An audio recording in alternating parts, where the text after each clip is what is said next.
Their obsession is to transform the rest of the world into carbon copies of themselves. And in order to further this process of transformation of mankind into carbon copies of themselves, they bring to the world something called globalization. That the whole world becomes connected. The whole world becomes interconnected. And as the world becomes interconnected, television is used as the master instrument for brainwashing the rest of mankind and causing mankind to become copycats of the West.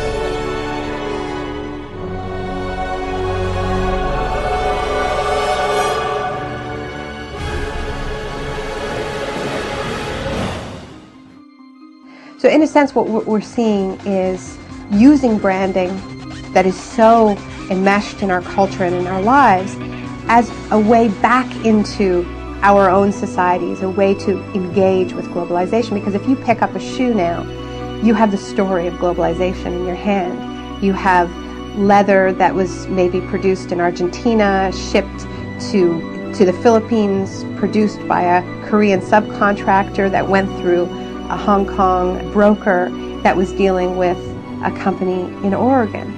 So you're looking at this thing, and if you can deconstruct it, if you can trace all the components through the global economy, and not only that, but find out how much that company that's selling you that shoe spent on advertising last year, and how much money they paid a superstar athlete to sponsor them, then you have the disparities of the global economy in miniature, the winners and the losers.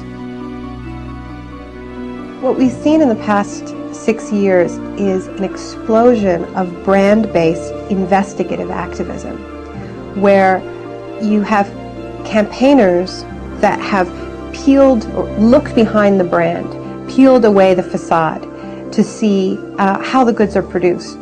There are labor groups in the United States that have sponsored tours of Nike workers, of Gap workers, going to U.S. campuses, to community centers, to tell people how their products are produced. And of course, this is very uncomfortable for these companies, because even though they are the engines of globalization, they don't really believe in globalization, not this kind of globalization, right? I mean, their whole system depends on the world of production and the world of consumption staying safely apart, and there not being this connection at the grassroots where we learn the secrets behind our shiny, perfect, airbrushed global world.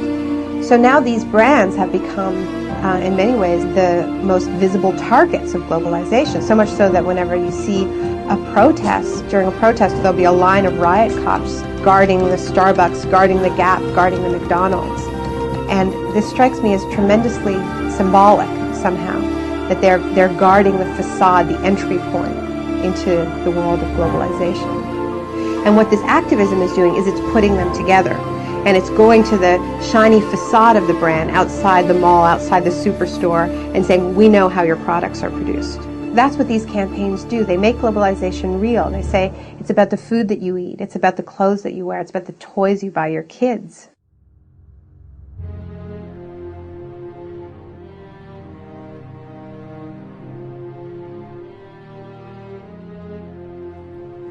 Globalization is a system that ties in industries from around the world to be working for the same business interests.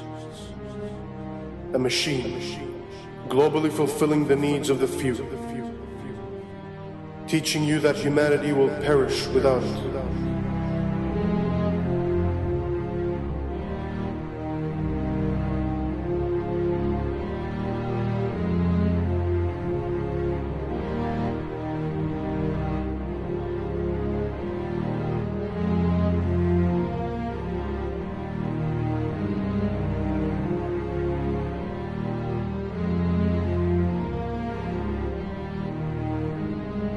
In a globalized world, corporations become living, breathing persons, a modern-day slave master.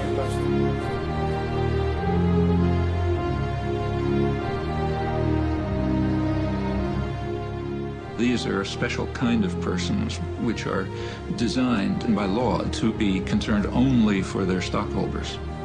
and not say what are sometimes called their stakeholders, like the community or the workforce or whatever.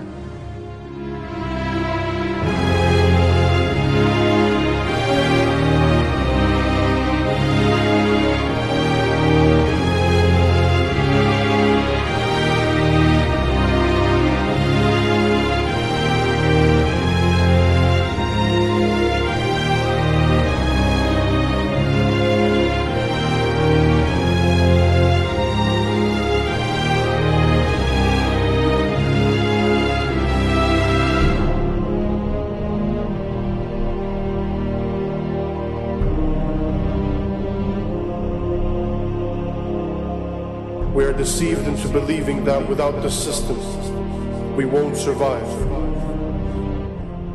But in fact, the system won't survive without our support. Just like a beehive, it needs its drones.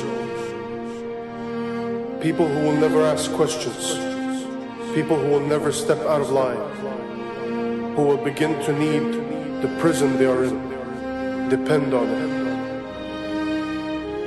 Love it.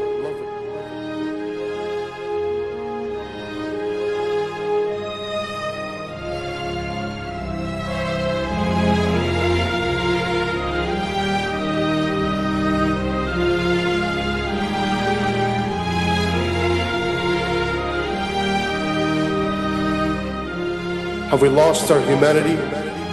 Have we become the gears of the machine? A machine which only survives by feasting on us, guzzling us up, digesting us, only to excrete out its capital.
The mistake that a lot of people make when they think about corporations is they think, corporations are like us.